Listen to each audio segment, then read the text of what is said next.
Olá, meus amores. Então, estamos aqui hoje para mais uma videoaula de geografia. Isso mesmo.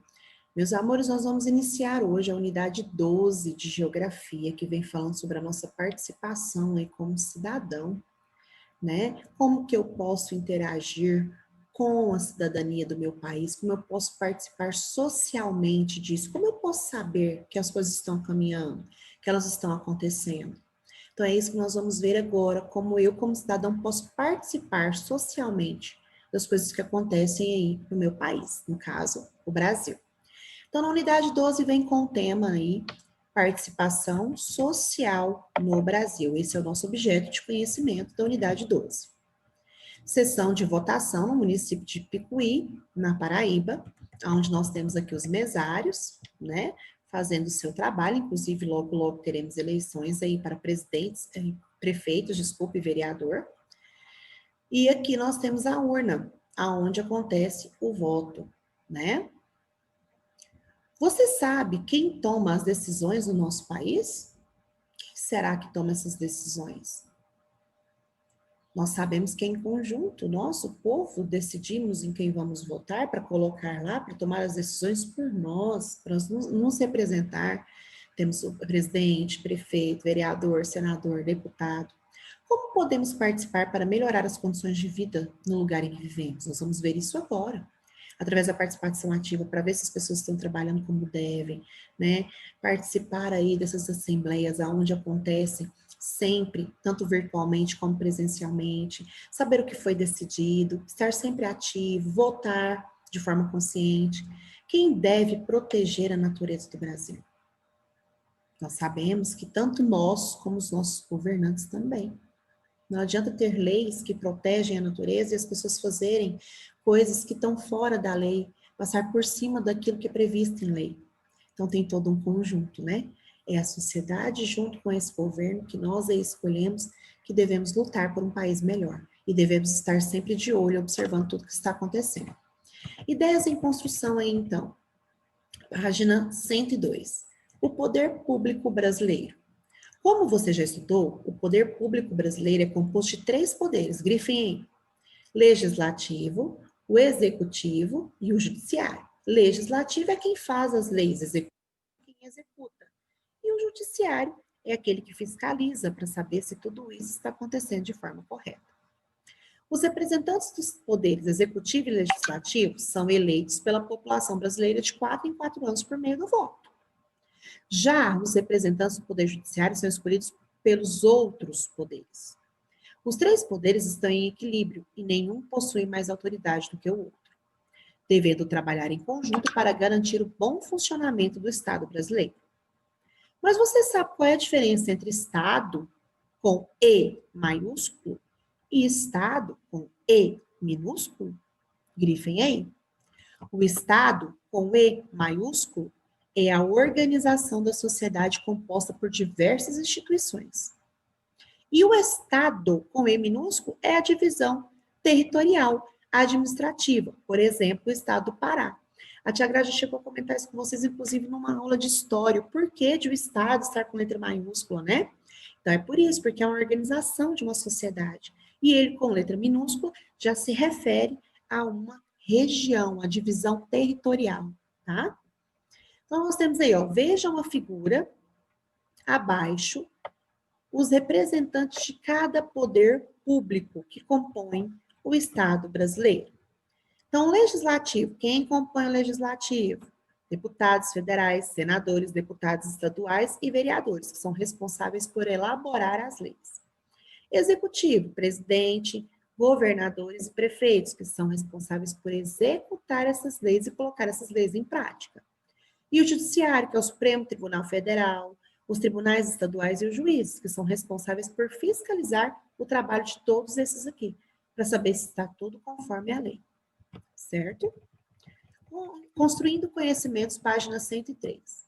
Canais de participação popular. Como eu posso participar socialmente, ativamente, das decisões do meu país para ver se está tendo melhoria ou não. Na unidade anterior, você estudou que as associações comunitárias permitem que a população possa participar e propor medidas para melhorar a qualidade de vida do lugar onde vivem.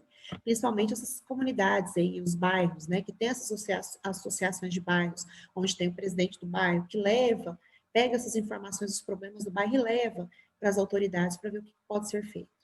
Agora, você vai conhecer outros canais, além dessas comunidades aí, dessas associações comunitárias. Outros canais de participação popular existentes no Brasil, que também contribuem para as políticas adotadas em todo o país. Nós temos os conselhos municipais. O que são os conselhos municipais? Grifem. Os conselhos municipais são importantes canais de participação popular. Eles aproximam a população do processo de criação de políticas públicas pelos órgãos municipais, ou seja, da prefeitura. O que são políticas públicas? Todas aquelas políticas que são feitas voltadas para as necessidades da população em um todo, observando os direitos do cidadão, né? Os conselhos são divididos em diversos temas de interesse da população. Grifem aí, como saúde, educação, transporte, meio ambiente, segurança, esporte, moradia, direito das crianças, das mulheres, do idoso, acessibilidade, etc.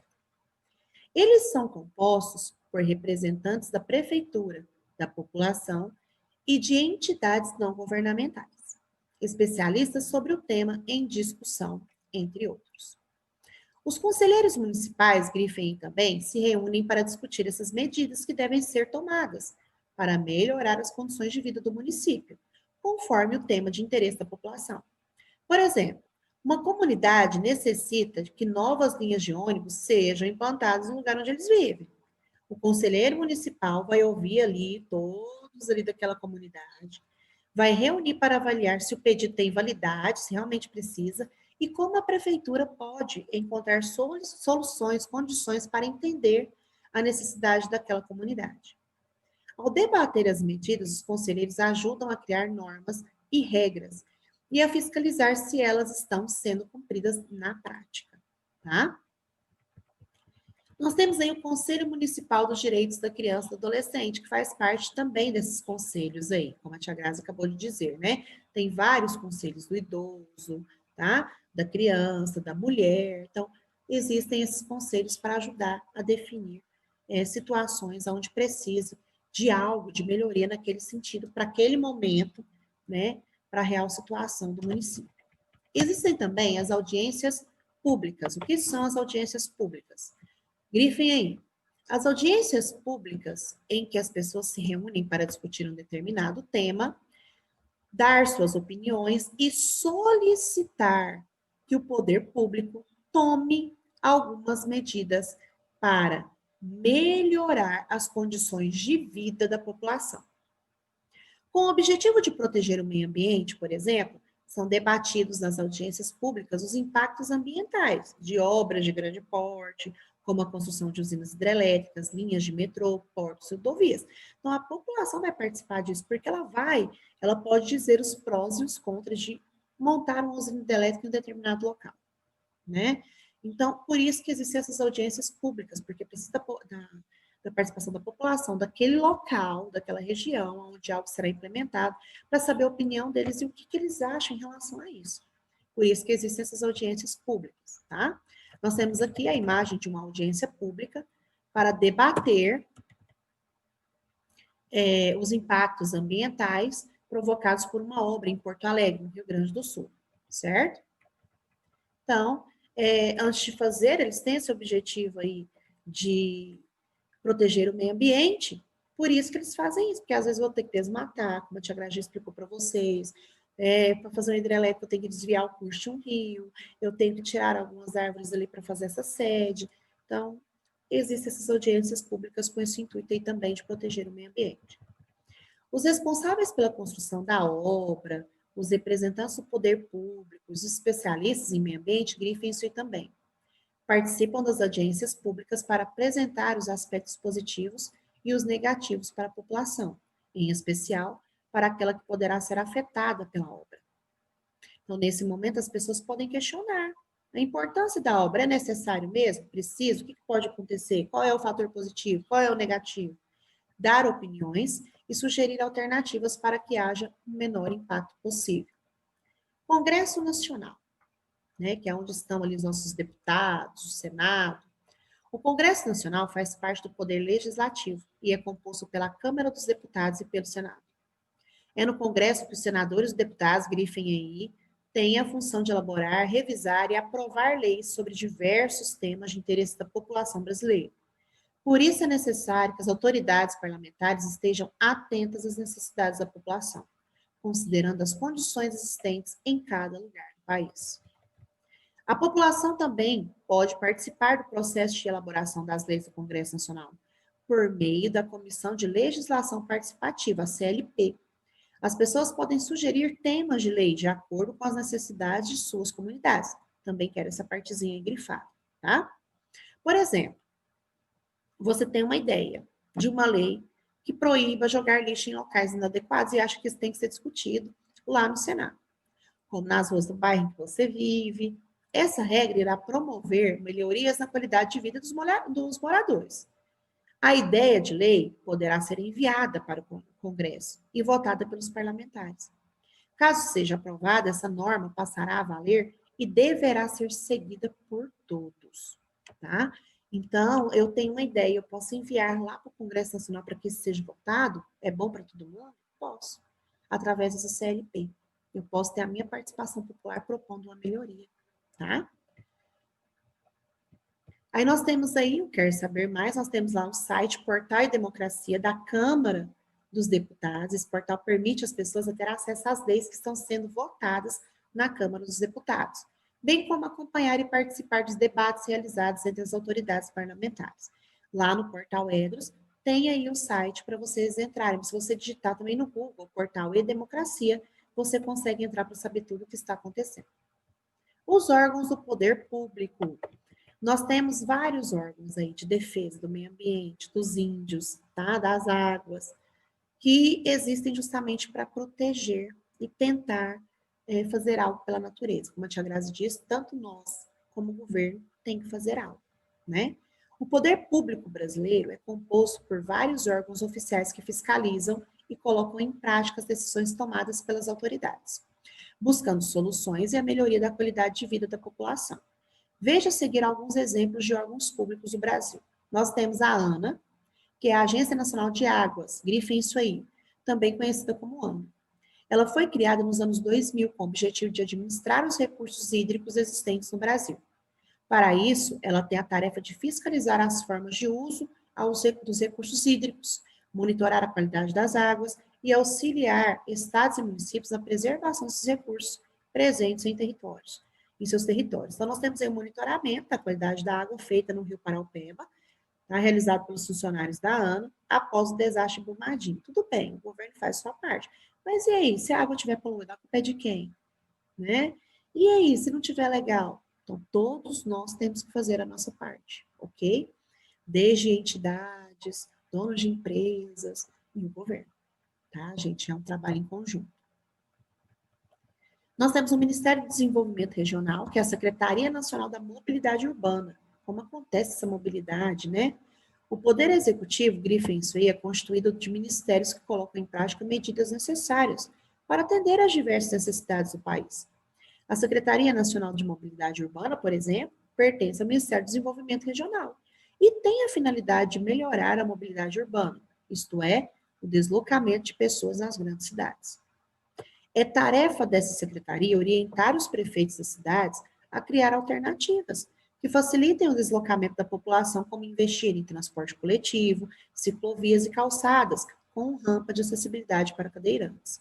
Então, nós temos aí essa agência, né, que cuida da Secretaria do Ministério do Desenvolvimento Regional, para que as pessoas tenham uma melhor mobilidade, trabalhando junto com os prefeitos para desenvolver mecanismos para que melhore a acessibilidade das pessoas, a mobilidade urbana, tá?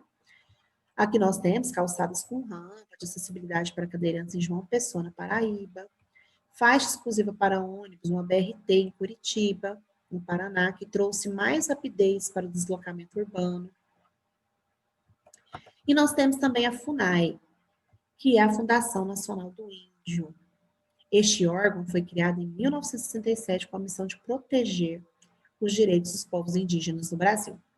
Algumas tarefas da FUNAI são, grifem aí, criar e fiscalizar as terras que pertencem aos povos indígenas, proteger todos os povos indígenas, inclusive aqueles que nunca tiveram contato com o mundo exterior, preservar e recuperar os recursos naturais presentes nas terras indígenas, contribuir para a preservação dos costumes, línguas, crenças e tradições dos povos indígenas, garantir a cidadania dos indígenas e promover a educação escolar indígena. Nós temos aqui, né, o representante da FUNAI, que fala em Assembleia de Associação dos Índios de Yanomami, nas aldeias de Maturacá, e Ariabo, em Santa Isabel, no Rio Negro, no Amazonas. Então, nós temos aí, nós podemos observar que nós temos várias agências que cuidam de vários setores diferentes, várias secretarias que cuidam de várias partes para que a população tenha uma qualidade de vida melhor. E para que a natureza, os índios, algumas coisas que fazem parte do nosso patrimônio cultural e social sejam preservados. Mas nós precisamos estar sempre atentos para saber se isso realmente está acontecendo e trabalhar em conjunto aí, ajudando também o governo a estar atento, a estar de olho com a participação popular, porque tem momentos em que eu posso participar, né? Como nós acabamos de ver, nas audiências públicas, pela CLP. Então, nós devemos estar sempre atentos aí, para poder também ajudar na melhoria do nosso país, né? Na nossa sociedade, no nosso social. Ele precisa também de ajuda, né? Precisamos sempre estar atentos a isso, ok? Então, meus amores, essa foi a nossa aula de geografia de hoje. Um beijo para vocês e até a próxima aula.